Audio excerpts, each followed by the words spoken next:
a kind.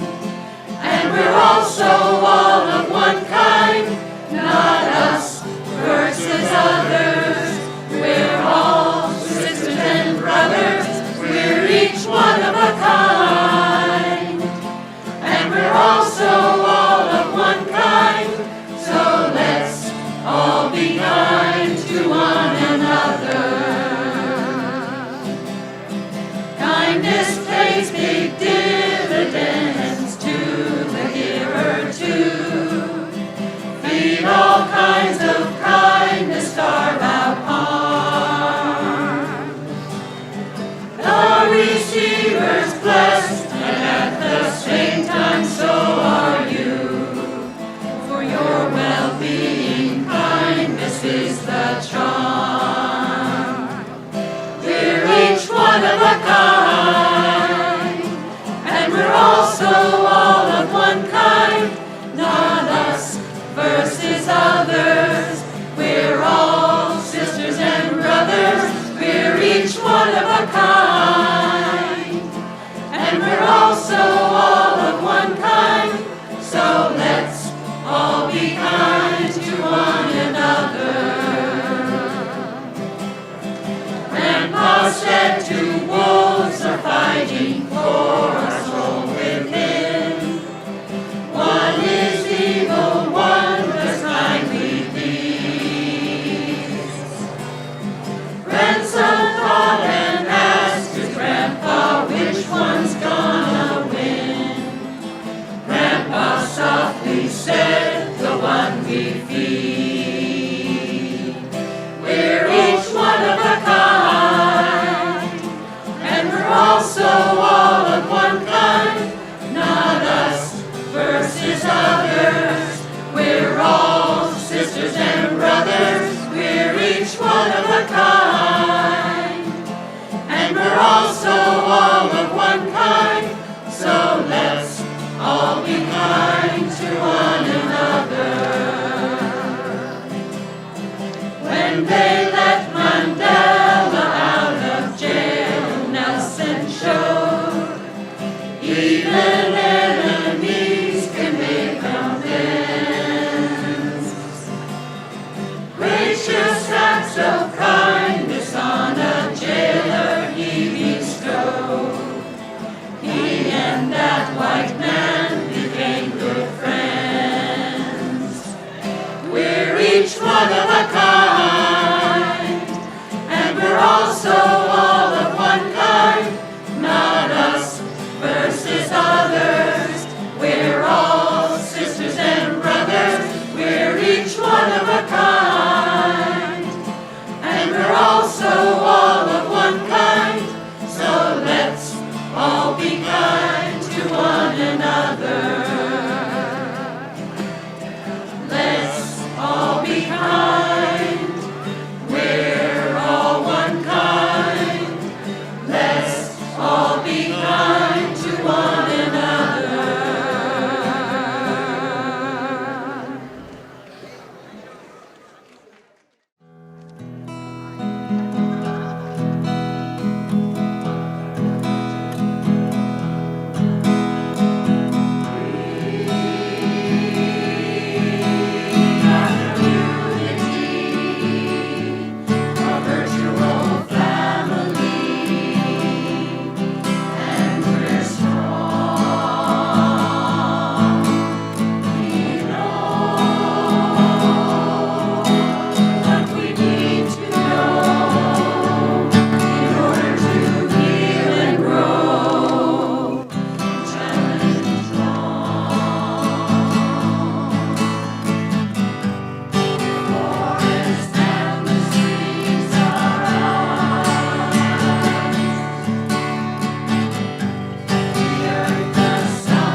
find it. Help me. Listen to your heart. Here's the chorus, like a Stevie Wonder chorus. Listen to your heart. Listen to your heart in every situation, no matter who you are. Listen to your heart. Listen to your heart. Take the time and listen to your heart.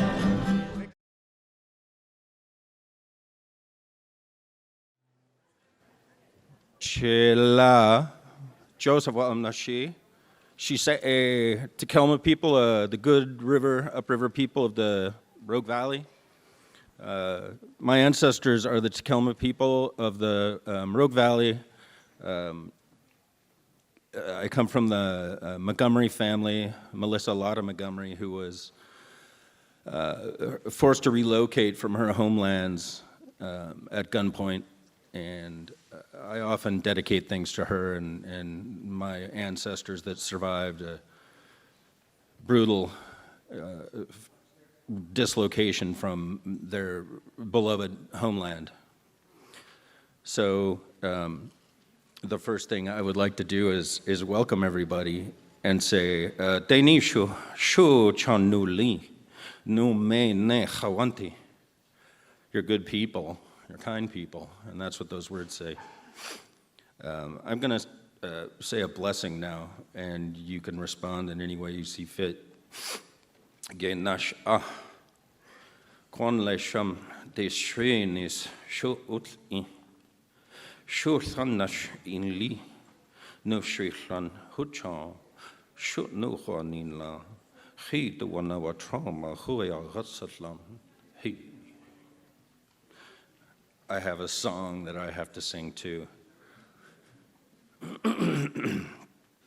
Hawanti tasut hatchu int e, hawanti tasint hatchu it e, hawanti tasut hatchu ut e,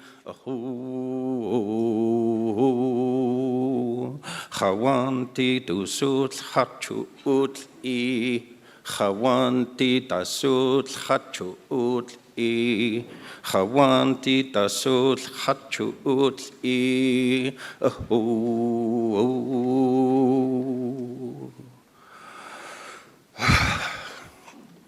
Shutnu chanila huchan chawanti. Welcome to everybody. Welcome to the homelands of my ancestors.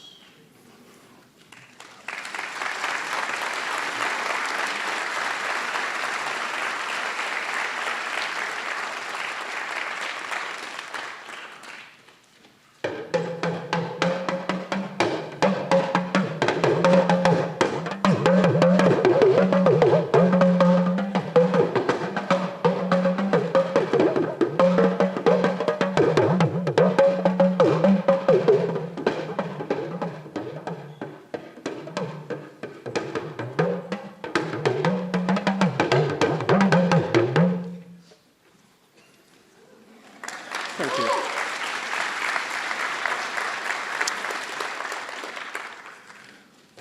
So I'm very nervous, in a good way. I was volunteered to MC this event by my brother-in-law, and I think you don't say no to that. To make it even more intimidating, I see that my mother and father-in-law joined it. So I guess it was a secret. They had a meeting that I didn't know. So in order to MC this event, I decided to bring my first language, this drum here, which is, we call it longa, or the talking drum, just to keep me company. So I'll need your help so that I can relax. Just simple clap. If you get this, help me.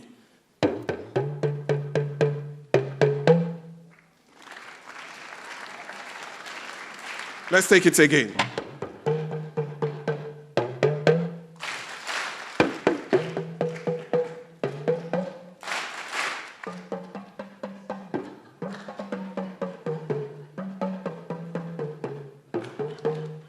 Oh, thank you. Welcome to Choose Kindness Celebration. You have probably seen some of our 1,500 Choose Kindness yard signs. We are happy to see you here and hope that you will learn more about kindness and opportunities to increase kindness in your life. I would like to thank the Spreading Kindness Campaign Steering Committee that spent the last year pulling this event together.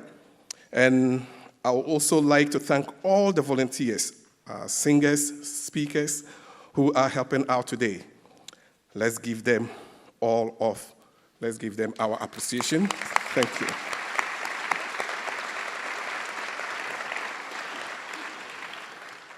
We have already counted 1.4 million acts of kindness in our community and would like to see that number grow.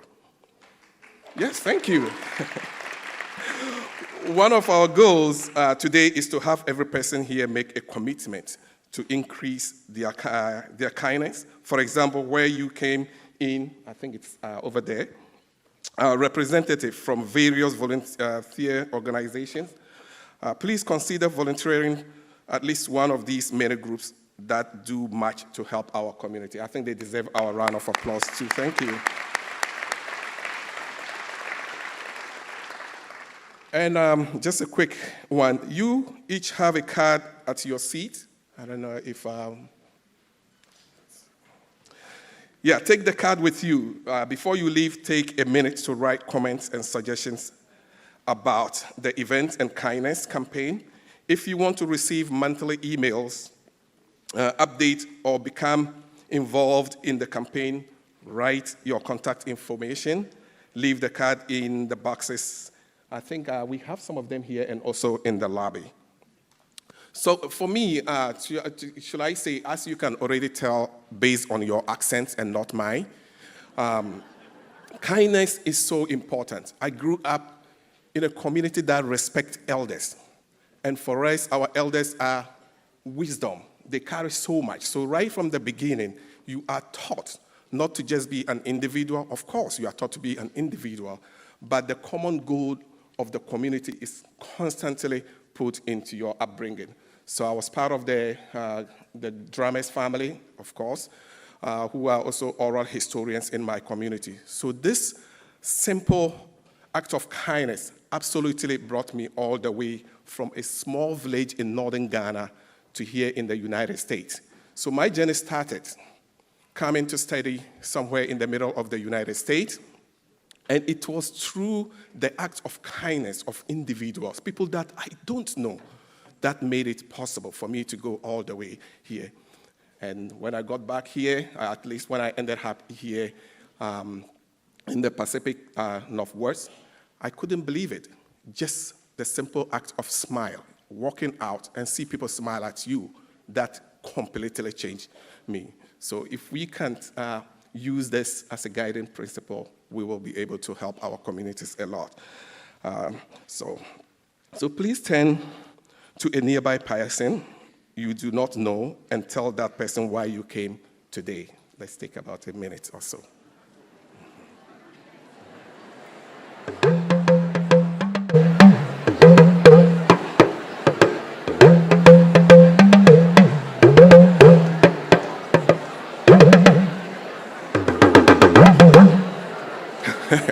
All right, thank you very much. Just in case you were wondering who that my brother-in-law is Matt Sprick. He's even making it worse for me, standing over there making faces. Just kidding. Okay, so our first speaker is Tom Tay, former mayor of Anaheim and national leader in the City of Kindness movement. You can read more about him at the back of your program. Please, let's put our hands together to welcome Tom Tay.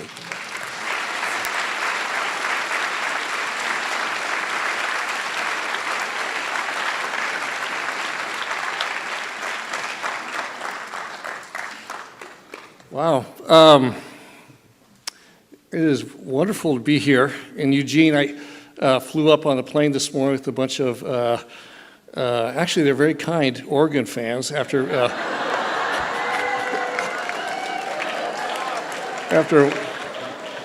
whooping up on us from Southern California. No, but the reason I'm here is, I guess to answer that question from Javi, is I received a very kind invitation from Doug Carnine and about what you all are doing here in Eugene in creating a city of kindness.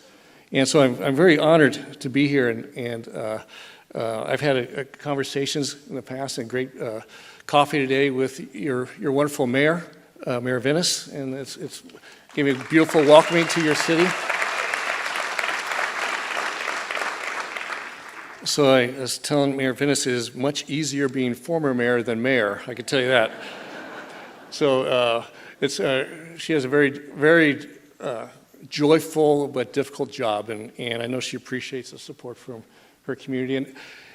And so I can tell you, you guys, so I'm here talking about kindness. I'm certainly not an expert on kindness, and certainly not really very humbled to be talking to you all here in Eugene. You're already doing so much, and the stories I've heard. But maybe I know a little, got to know a little bit about creating a culture of kindness. And I think what we're talking about really is getting everybody in the same boat, rowing the same direction. And that's a very powerful thing. My wife grew up on a ranch in outside Cheyenne, Wyoming, and one of 8 kids, and her dad would go to his kids or their family all the time and take one of those matches, those wooden matches, and he'd take one and break it, and then he'd take 10 of them for their family, and they say you can't break these 10 matches. And I think that's kind of about when you get people working together, it creates strength, and nothing could stop you. So anyway, what I'd like to do is talk about really creating a culture. And maybe that's where I have a little experience in Anaheim. And I'm very proud of what the people in Anaheim have accomplished. So let's see if this works. Yes, it does. All right. So if you don't mind, I'd like to maybe just talk more conversational. And anyway, so Natasha had written these, they came back after this trip, and they were grieving as a family, and they found all these beautiful things that Natasha had written about kindness as a little 6-year-old. And he said the whole community came out and talked about how Natasha, when other kids were playing video games or whatnot, Natasha would write and talk about kindness all the time. So then Dr. Jayevsky he told me, he says, in medicine, you can either treat the symptoms or you can stimulate the body to heal from within holistically. He said, that's what I do as a holistic doctor. And then he said, I think the same thing applies to a city. You can either treat the symptoms or you can stimulate the city to heal from within holistically. He says, I think that has something to do with kindness. So for me, that was one of those light bulb moments, maybe the light bulb moment in my life, because I had 10 years, I call it the whack-a-mole game of symptom treating. And after 10 years, the city kind of seemed in the same spot. And so anyway, as it turned out, I thought I was done with politics. But then 6 years later, this mayor's seat opened up, and I really felt I had to run under this idea of holistically healing the city and changing culture. And the word kindness, I thought a lot about that word. So kindness is, it's way different from being nice. It's doing something for someone else with no expectation in return. It's getting out of what's in it for me. It's, you can do a favor for a return favor that's more like a contract. Nothing necessarily wrong with that, but the virtue is with the kind act. It's actually, the word comes from kin. So I really felt as many of you probably have this feeling, I felt I had to run. So I ran this platform, had to overcome a lot of fear of ridicule, people not maybe thinking I'm not serious, because there's a lot of serious, as mayor knows, a lot of serious things you deal with as a mayor, but I thought I have to do this. So I remember my first event, why am I running? I said, well, here goes. I want to change the culture of the city, create a culture of kindness. And people are like, we get it. Something deeper needs to happen. So I ran, won surprisingly by a large margin. And, oops, there we go. So this idea of culture, I know from my other life, I run a company and a family business, and I know an organization is all about culture, what creates value in a business. It's what creates, why is one school better than another school? Because why is a classroom different? Why is anything? It's about culture, and it's how people think. If you could change culture, it actually is much more lasting than any, as you see, human nature, the one that's the toughest to change, if ever. But right next to that is culture, and then governance. We could pass all the ordinances in the world and resolutions, but culture is much more powerful. It's how people think. It's how they make decisions. So I thought, boy, if a CEO could do it in an organization, a principal in a school, why not a mayor in an entire city? And you're really using this idea of bully pulpit. He's maybe not the best word now with kindness, because bully, but Teddy Roosevelt term. So anyway, so I ran, got elected, and once I was elected, I thought, okay, now what do we do? Because you usually don't think about that when you're running, right? We actually have to do something.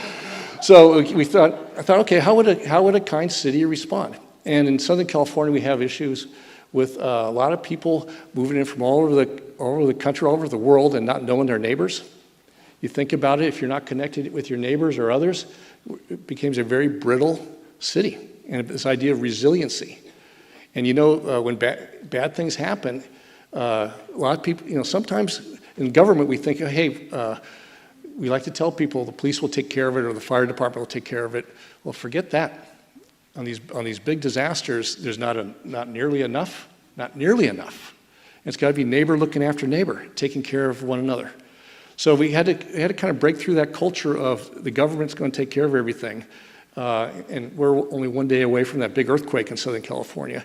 And if you go out in your street after an earthquake, and if you don't know your neighbor, and you don't know that Mary down the street has a construction company, or John's a doctor, or whatever it is, all those things that happen when people connect, we're in big trouble. So just this idea of hi neighbor, get to know your neighbor. And we did that, and so people it's very important for community policing. It's actually the foundation of it.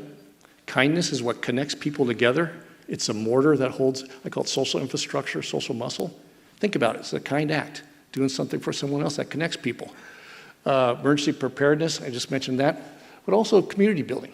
People are just happier. And there's studies, you don't need studies because we all know it. People are happier when they care for their neighbor and their neighbor cares for them. And the way that happens is through kind acts. So if you could get a conscious, mindful commitment from our city to meet your neighbor, it's powerful. I could go on this for hours, which I know I'm kind of limited on time. But the idea is it's not just a feel-good thing. Not that that's not enough, but there's purposeful, municipal, civic reasons to be kind. So anyway, excuse me. So another thing we did was with our schools, our elementary school district. So these kids are 90% of the kids in the Anaheim Elementary School District fall below the poverty line. It's one of the worst in the country, actually. And so we have, and some of these neighbors are very challenged. And we asked these kids, I met with the superintendent, and we asked these kids to do a million acts of kindness, and they did. And it was really cool. And I think there's a video that goes along with this. Is there any way to get that going? Oh my gosh, this is incredibly exciting for these kids. Good afternoon to you both. What these kids have accomplished is nothing short of extraordinary. The Dalai Lama took notice, so now 10 lucky kids from each school that participated in this will have a chance to go celebrate with him for his 80th birthday. Pretty extraordinary. But what these kids hope is that you at home will see what they've done, be inspired to do the same. Do you think you'll change the world? It will change the world. An unimaginable feat. Students performed 1 million acts of kindness between 24 elementary schools in Anaheim City School District. Kindness is the secret path to successful. It feels like a spark and your body just comes up like fireworks. Here at Gower Elementary alone, kids performed 70,000 acts of kindness over the past year. My act of kindness, I help my grandma cook. Help kids that are feeling down, and I help comfort them. We collected coins to support finding a cure for leukemia. Plus, relief to the Philippines, letters to veterans thanking them for their service, and something so simple as giving a little girl a hug if she was sitting alone. This has happened to me, and it has inspired me to help other people. To that little girl sitting there by herself, it's a very, very big thing and can be life-changing. Anaheim Mayor Tom Tate was the brains behind 1 million acts of kindness. He was inspired by a 6.5-year-old girl named Natasha. We spoke to Natasha's father. She used to say, it's not enough to do no wrong in one day. Nearly 10 years after Natasha's untimely death, the Dalai Lama heard about the 1 million acts of kindness movement she inspired and invited Mayor Tate to India. This is the way to achieve peace in the world, and you are making that happen. His Holiness's personal emissary for peace had this message. Through kindness, you can find love, and through love, you can find compassion, and through compassion, you can find world peace. So here these Anaheim kids do 1 million acts of kindness, and then as crazy as this may sound, then I get a call from a man named Lama Tenzin Dowden, who is the Dalai Lama's emissary for peace, saying they've heard about the 1 million acts of kindness and invited my wife, Julie, and I to go back to Dharamsala to meet with His Holiness the Dalai Lama. And we went back there, and it was the most incredible trip. 3 days we spent with His Holiness and Bishop Desmond Tutu, of all people. And it was incredible. It was incredible with these two great leaders. And they're talking about, they were actually working on this Book of Joy together. It's out, it's a bestseller now. So that His Holiness believes the path to world peace is creating a culture of kindness in our cities and particularly schools. And he believes if we could do that, within a generation, we'll have world peace. He said, after I'm gone, he says, but we can do that. And he says, will you help me? And I said, of course, what are you going to say to the Dalai Lama? You got too busy with other things. But, and he also said, and he says, you know, what you're doing in Anaheim is a good start. And actually at the time I kind of thought, well, I thought it was a little bit better than a good start. But he says, because it's just a good start. He says, but you have to work at it. He said, you have to work at it. And if you don't work at it, you'll become a city of anger and city of fear. So I let that settle in a little bit. And he's right, because it doesn't just happen by itself. Even though he believes that we're all born with kindness in us, from our mothers, actually. He believes we all have that. But you have to work at it to bring it out, and certainly bring it out in a city. So anyway, it sounds crazy, but I've gotten to know His Holiness through this process, and I asked him if he would speak to the U.S. Conference of Mayors, which we had in 2015, and in Indianapolis. And then we thought, well, who else can we have share the stage with His Holiness? And if we missed anybody, we asked a friend of mine had a connection, talked to Lady Gaga's mother, who has, that's where you get a hold of Lady Gaga, I found out. But she was doing these wonderful things with anti-bullying and LGBTQ issues. But really what she was talking about was kindness. So we asked her if she would come and speak to the mayors with His Holiness. And then and also a guy named Phil Anschutz, who's started something called randomactsofkindness.com, who's a very wealthy guy out of Denver, wonderful, very quietly funds this thing. And so you have this conservative businessman, one of the world's greatest entertainers, and one of the spiritual leaders of the world, on stage agreeing that it's about creating a culture of kindness in our cities is the key. And it's really very powerful, very powerful. And by the way, Lady Gaga was incredible. She was actually banned from the next Monday from downloading, her music being downloaded in China. So she talks about bravery and kindness. That was a brave thing that she did, very brave thing. Okay, next slide. So this is more kind of, wait. Hold on. No, remember, it's all about kindness.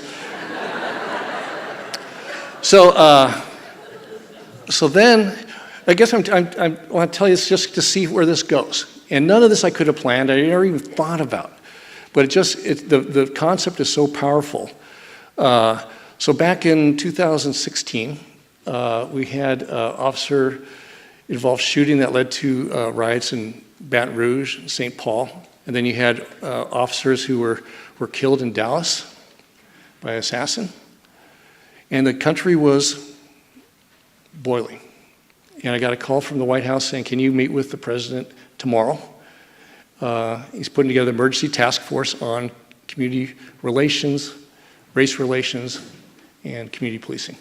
So here I find myself at the White House with President Obama, head of the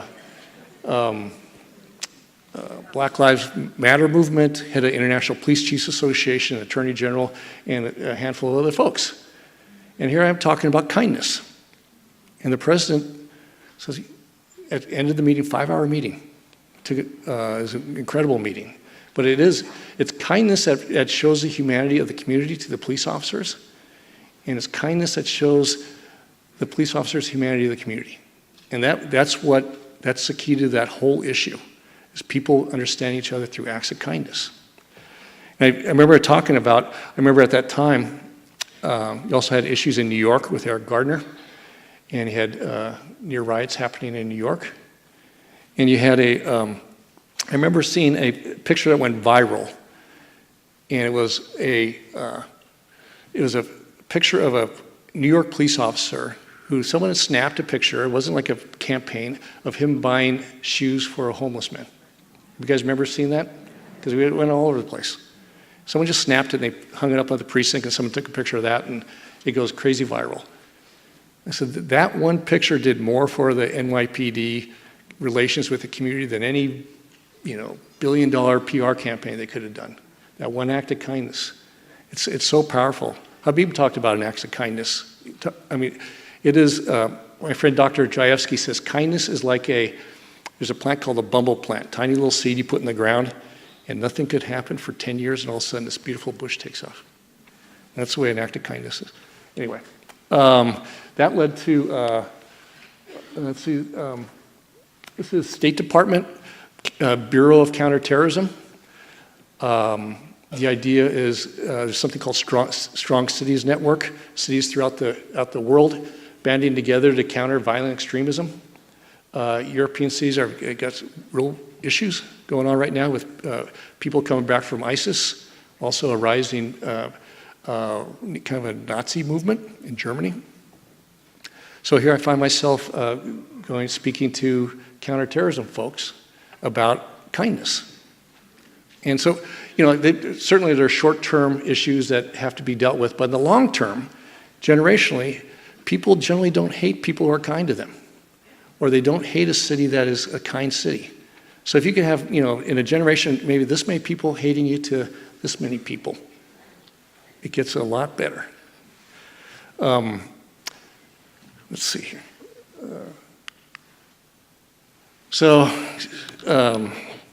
Lucy knows. So when you're married, you just never know what's going to happen. Almost every day. Now I look at my cell phone. I don't have that. I hope nothing bad happened today. Feel. Well, we had a bad thing happen in Anaheim. We had a KKK rally of all things in Anaheim, city of kindness, and it was. And it's one of these things you can't stop. People have the rights to free speech, but it blew up, and there was bloodshed, there was stabbings, and it was terrible. And I thought I really thought it could turn into some real civil unrest. And It didn't. And I think that's what happens. This was after about four or 5 years of kindness, culture work. And what happened was, next slide, please. The next day, a group of people got together, and City Hall had nothing to do with it. They asked me if I would join. And so I go down to the park where it happened, and they started a march from the park to City Hall singing songs and responded to that hate with kindness. And it was very powerful. Next slide. I remember walking past this guy. And it was a, so there's two ways you can respond. One is kind and with kindness, and one is not. I think that builds up kind of a capital account of goodwill in your city by having acts of kindness. Next slide. Again, it's not, this is like serious things. I've gotten to know the head of neurology at Stanford University, and I know you've got a leading neurologist, neuroscientist here at Oregon. Tell you the same thing, but Stanford started a department in their medical school of kindness and compassion. Turns out it's about the healthiest thing you could do for yourself. Your brain rewires itself, blood pressure, immune system, across the board. It's so, which is very interesting. The same antidote, I thought about this, same antidote for our person is also the same antidote for our big corpus. It's kindness. UCLA, just a $20 million grant, study the effects of kindness. That was just a couple weeks ago. So in Anaheim, it came down to when we instituted policies, how we deal with addiction. If you're an addict in Anaheim, now you go to the police station, you'll get help. No judging, because the last thing, if you have an addiction, is to be judged, or worse, kicked when you're down. So that sends a message that what the city is there to help you. The police department is kind, which they are, by the way. Sometimes it doesn't come across that way, but it's about bringing out that kindness. So we did that, didn't really know how it would work. Like 300 people in the first year showed up to our police officers or police department and took advantage of that. Homeless issue, I know you've got, all the cities do. I thought, how would a kind city respond? And in Anaheim, first thing we did, we had to start a program called Coming Home Anaheim. So it's very simple. We had all these people who wanted to help and feed people in parks and things like that, but people aren't going to get better if they're not, it's more symptom treating. They're not going to get better if they don't have a roof over their heads. And it's a tough thing for government to handle, because if we had maybe 1,000 or 1,500 homeless people chronically. And you can't take a square, put a round peg in a square hole. Everybody's different. And it takes, frankly, kindness and love. And we had all these people who had it in them. So what we did, Coming Home in Anaheim, it didn't cost the city hardly anything. We just brought a group together to coordinate the churches and mosques and synagogues. And said, we got all these people, if we could get them under a roof, if we could use that energy, and over 1,000 people who were homeless, living in some sort of permanent housing. Didn't cost the city anything. $160,000 a year to coordinate it. Just using the power of kindness. I took some pictures of, we have a riverbed near the stadium. About 1,000 people camped out there. And so my last week of being mayor, last month of being mayor, we approved 2 shelters, so our second and third shelter actually, another 320 beds. And next slide. There it is right there. Salvation Army running it, another nonprofit group running it. But I think what's significant is not one person came to the council meeting to oppose it. Right? So you all know what that's, because, so you guys are faced with this. You've got a mayor here who's trying to make things happen. That is the problem. So in Anaheim, I'll take Orange County. Orange County is 3.2 million people. We had on the homeless count, maybe 6,000, 7,000 homeless people. So I'm thinking, okay, that's less than 1%. So it's about the same numbers here, maybe 1%, maybe a little bit more per capita here in Eugene. So you think about what 99% cannot solve a 1% problem, right? If you look at it that way, this is solvable. You know, some people just don't fit, for whatever reason, they just don't fit in the standards that society has.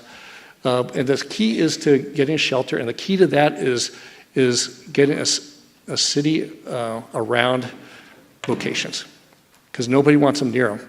But I tell you this, no one's complained even afterwards. The first one we built, no complaints.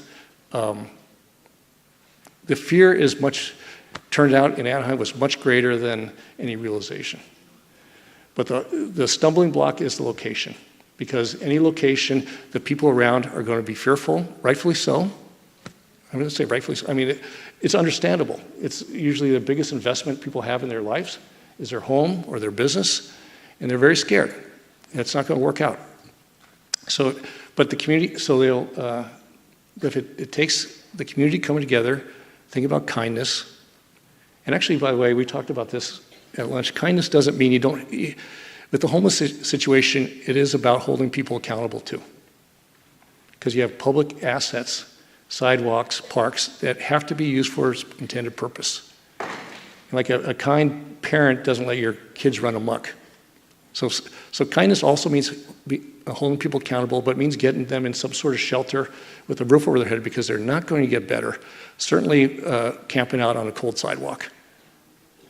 And the only way to get better is really have a roof over their head.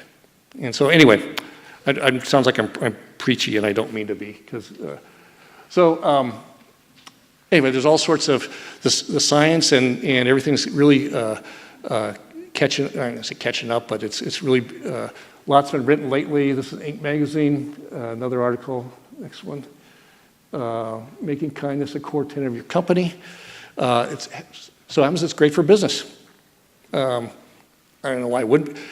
Everything gets better when people are kinder, including business, including people's bottom line. It's not why you do it. It's a side benefit, but it's good for business. This is from Harvard Business Review. Next slide. Chief Kindness Officer. I like this term, but this is Stanford Magazine. Same thing. Next slide.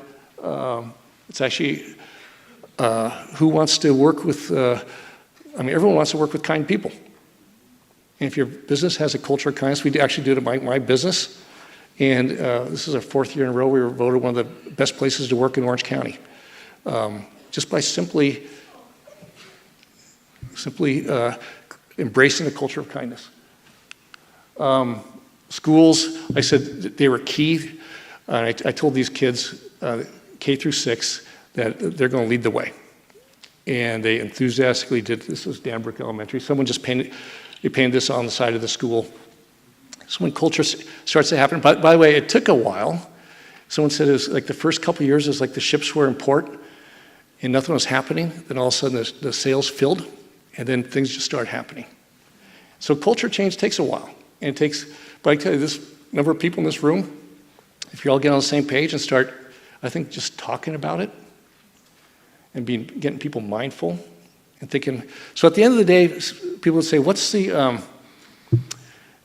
goal? I said, well, so if you're from Anaheim, when you're walking down the street and when you think I'm from Anaheim, if you think, okay, we're a city of kindness, that's our ethos, that's who we are, it's kind of our civic duty, then the chance of that person doing something kind is a little bit greater, right? If it's part of the culture, chance of doing that kind act is a little bit greater, doing something for someone else, no expectation of return. So now if you measure all the interactions amongst people, so Anaheim, 350,000 people, millions of interactions every day, and put a label as either kind or not kind. Kind here, not kind up here. Not kind could be, like ignoring somebody.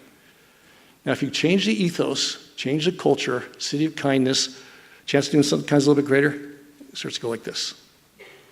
And when it goes like this, literally everything gets better.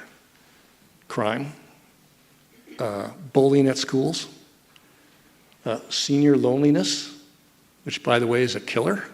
And so much, It's lack of kindness. Imagine knocking on a neighbor's door, a widow who hasn't seen anyone for a couple weeks. Addiction, functional isolation, lack of kindness, all those things that come from that. Homelessness, business is better, you name it. Everything gets better. I was talking to Doug, and Doug's been studying kindness for years and years. I see, we're driving from the airport. I say, anything you thought of that doesn't get better? I was like, nope. You cannot think of anything that doesn't get better. We're happier, we're healthier. So if you could get a city actually doing that and like leaning into it, everything gets better. So I know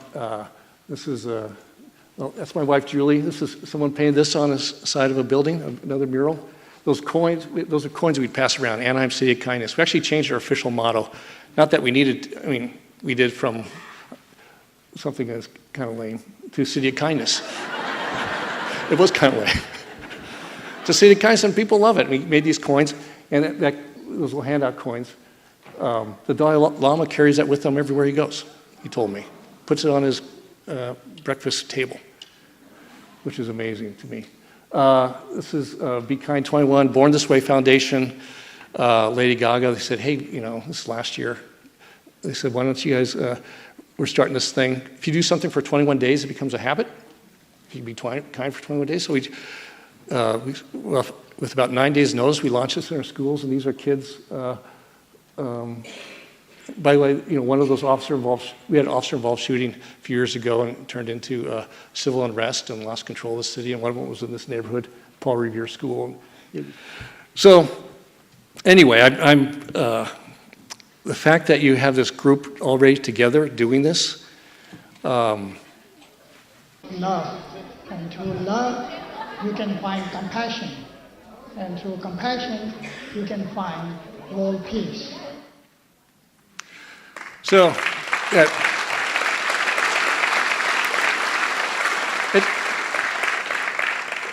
it's a cool video. Maybe you can put it on the webpage of if you want to see it. But I wanted to play that because Dr. Jayevsky says what Natasha would say. It's so profound. It's not enough to do no wrong in a day. Sometimes we kind of think, okay, if we're just not doing any wrong in a day, but again, compassion is doing something for someone else, no expectation of return. And if you get a whole city behind that and all row in the same direction, it is powerful, and everything gets better. And I'm humbled that I was invited here, a former mayor. People don't call former mayors much anymore. So thank you, Mayor. Thank you, Doug. You guys are so far. I'm so impressed with what you guys are doing in Eugene. You have all the ingredients here. You're already doing it. I think it is just coordinating. And the ask is that you all start talking about it. Again, we didn't have any budget for this. But it was just talking about it and getting mindful. So with that, thank you so much. It's an honor to be here.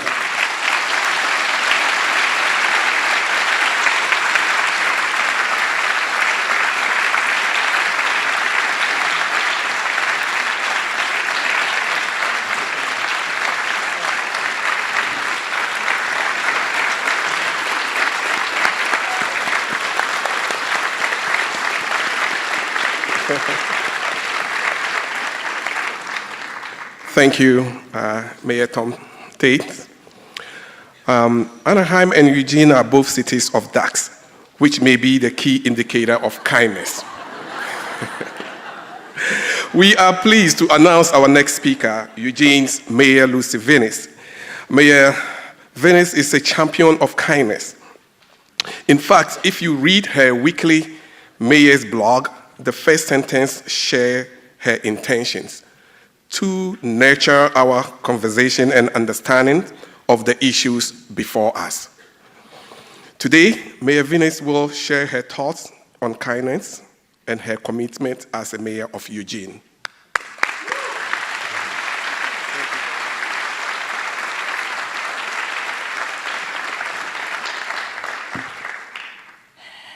Thank Thank you all so much for being here, and thank you so much, Mayor Tate, for your really inspiring words and experience. Let's thank him again.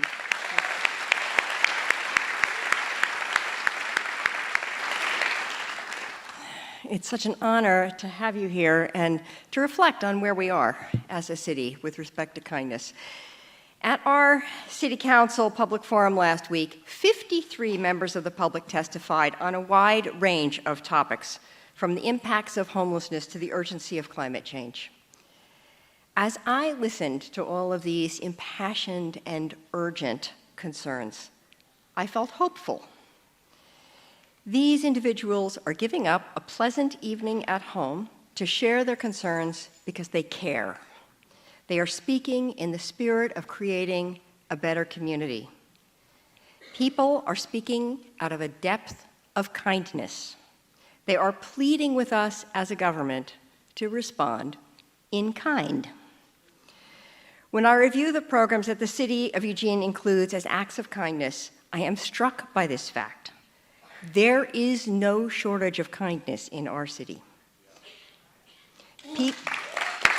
Right? People care and act on their compassion. We have one of the highest per capita number of nonprofits in the country.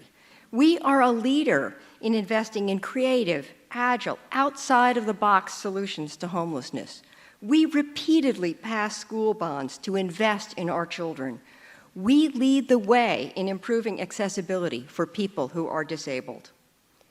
That said, the intention of kindness is not always apparent. My commitment to a city of kindness is a commitment to raise the level of intentionality. In the best of circumstances, kindness is reflexive. In the worst, it is the furthest thing from your mind. We are seeking ways to reinforce the intention. We are living in turbulent times. Repeated traumas to our sense of well-being trigger protective, often defensive reactions. Some of this comes to us from the national dialogue, which has fostered a sense that if you don't agree with someone, they are either stupid or dangerous. Some years ago, I was at odds with my neighbor with whom I share a driveway. One day, we were in the midst of a tense conversation, and I commented, "If the two of us who speak the same language, hail from the same culture, and share a love of the same landscape, cannot find a way to work this out, there will never be peace in the Middle East." We can't solve the big problems if we don't start with the personal and the local. Eugene is poised to welcome the world in August of 2021 when we host the IAAF World Track and Field Championships. We are being intentional in our preparation for that event. Our intention is to do the good work we should do for our community anyway, to make investments that will stand as a legacy. Kindness is that legacy. My goal is for our community to embrace all of the communities within our city. A Latina businesswoman said to me not long ago that too often she sits in a room of white faces and hesitates to speak her mind as the only person of color at the table. Our legacy is to change that experience. How do we not simply say we are inclusive, but act on inclusion? What does that require from us, personally and collectively? One part of the city's work on climate change included the creation of an equity panel to enable the voices of communities of color to share their experiences and challenges. These are voices that are not heard often enough in our public discourse. Our promise to this panel is that we will do more than simply hear their voices. We will pay attention. We will return with action and hold ourselves accountable. Paying attention is a key ingredient of kindness. It is too easy to be complacent, to think we are listening and not hear, to think we are open-minded, but in fact dismiss, to think we have created a welcoming community when many feel marginalized and overlooked. It is very clear to me that it is not enough to craft statements of inclusion or anti-bullying policies or even fair housing laws if the underlying culture, the underlying reflexes, undermine those good intentions. At its root, kindness is a sense of abundance. Not only is there enough to go around, there's enough of whatever, physical or emotional resources, to be generous. We live with abundance in this community, even as we struggle with housing and homelessness and face the challenges of climate change. The abundance is within us. It is us and our capacity to flex, adapt, welcome, create something new. My commitment to the legacy of 2021 is a commitment to the abundant diversity of our community. My goal is that we shine a light on the communities within our community, not to highlight them as different, but to build a sense of belonging, celebrating the cultures within our city that weave a tapestry that we should daily behold and enjoy. We will seek in the coming months opportunities to invite and savor the colors, textures, tastes, sounds, beliefs, and ideas that make us whole. Just as a single act of kindness, like inviting a newcomer to dinner, can make you feel good and whole, so can we as a city welcome our increasing diversity to build a deep sense of belonging. In 2017, the City Council was compelled by the national climate to enact an ordinance to protect individual freedoms. This law aimed to reassure immigrants in our community, but also any person of color, of any gender identity, of any belief, that we would protect their right to live here safely. My goal is that ultimately this law is unnecessary, that we as a community and as a nation revel in one another, that we come together in joy. I began this talk with a reference to the public forum at City Council. As much as I experience hope in those sessions, I also share the frustration of the public. Solutions are hard. Tensions rise because we don't see a common path. It is hard to feel kind in those moments. This is why we have to work to reinforce our best intentions. Most of us grew up trained with simple rules of etiquette. Please and thank you, excuse me, and you're welcome. In some ways, we have drifted away from those conditioned reflexes. Let's bring some of that back. There's an advocacy group for the disabled in Eugene that uses the phrase, "Look me in the eye." It's an excellent admonition. Let's begin our conversations with the intention of paying attention. I have a former colleague who I quote frequently because he said he always tried to approach every conversation with a healthy curiosity.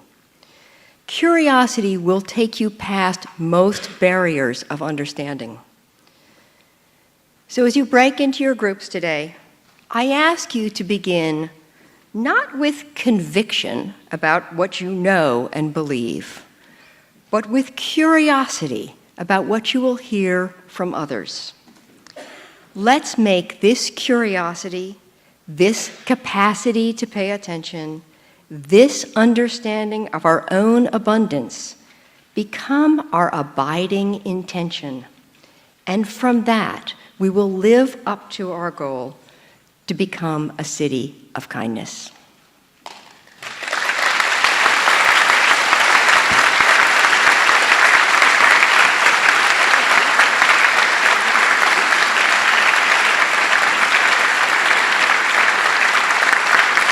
Well, welcome to our personal lives, Kindness for Self and Others. I'm Doug Carnine, a professor emeritus at the University of Oregon and coordinator for the campaign to make Eugene, Springfield cities of kindness. So it was personal experiences that convinced me of the surprising power of kindness. At age 35, my hospice friend Jeremy was already very sick with advanced ALS. He had no use of his body below his neck. Much of his life had been traumatic. He ran away from home at age 13 because of the behavior of his mother.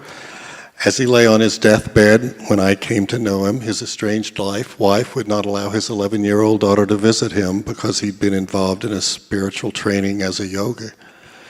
Nevertheless, Jeremy radiated contentment, joy, and kindness.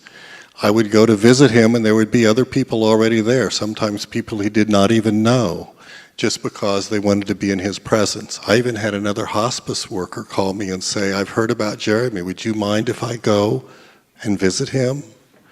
So here was a person facing death, horrible circumstances, trauma in his life, and one of the things I write about what he said is, I quote it from my book, How Love Wins, The Power of Mindful Kindness.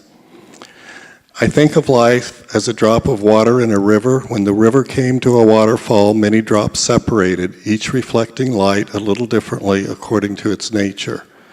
At the end of its fall, my drop would simply be reunited with the river and flow on.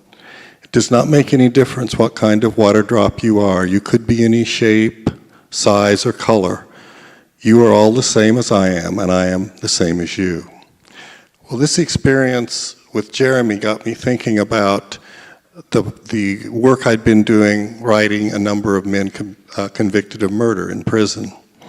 And so I floated this idea of starting a mindful kindness partnership with men incarcerated in Tucker Max, which is one of the most notorious prisons in the United States. It's well known because it's the site for the movie Brubaker with Robert Redford, where they found 200 unmarked graves and where they used the torture telephone on inmates. So what does mindful kindness mean to men like Cody? Cody was convicted of murder and will never be free. He was abused as a child, and at the time of his arrest, his family and few friends, they were either dead or missing. Moreover, he would never be able to hold his daughter, who would be born after he entered prison, because he'll never leave prison. Being in his early 20s, the prospect of 60 years in prison had Cody on the verge of suicide. So Roy, my main partner in starting this partnership of mindful kindness, he wrote this about his first encounter with Cody. I remember feeling in my heart it would be a miracle if the kid lasted to Christmas. I saw that he was giving up, but there was no unking way I was going to let that kid give up. I threw him a cup of coffee and started to draw him out to get him to open up if possible in order to see where to start. Slowly, moment by moment, hour by hour, day by day, I shared the awesomeness and coolness, the wow of the Buddhist teaching about mindful kindness and how much of an amazing change it had made in my heart and mind. I became blessed because I was suddenly aware that I was now experiencing a peace of mind, a freedom in the mind that I never came close to on the streets where I had plenty of money to buy whatever I wanted. That's when I quit shooting dope in prison. The more I shared with him, the more he began to take hold and change. Roy also taught mindful kindness to two other partners, John Bruno and Tad Price. These partnerships are described in my other book, has this strange title of Saint Badass, Personal Transcendence in Tucker Max Hell, that's the prison. So, three of my co-authors here are men convicted of murder, by the way. So I got a letter from Christopher Brewer where he talks about John Bruno and Tad Price. Quote, I'm in a state of chaos within. A little over a month after my trial, I escaped my cell at the Supermax, coming out on a tear and beating and stabbing an officer. I've made attempts here at this unit and was again recently successful in breaking out and stabbing another officer. It's as if I'm in constant war within the suits and within myself. I'd first spoke with Tad Price, a man I'd done time around for many years, and was always amazed at his peaceful state, even amongst the confusion that surrounds us here. I as well know John Bruno, who radiates a sense of certainty, peacefulness, and calmness. I seek and need this in my life. I'm respectfully requesting you teach me. I will be a diligent student, grateful of your time and energy. That is, if you would be kind enough to teach me, end quote. So seeing how kindness and mindfulness affected Jeremy and Roy and John and Tad and Christopher convinced me to intensify my practice of mindful kindness, for example, in my marriage to Linda. Kindness makes a good relationship better, ranging from communication to intimacy. But the medical research that Pat alluded to and the mayor alluded to, as well as much other research in psychology and neuroscience and even anthropology, I'm convinced we're obligated to spread kindness more widely for the well-being of our community and even the well-being of our planet. And that's why we're here today.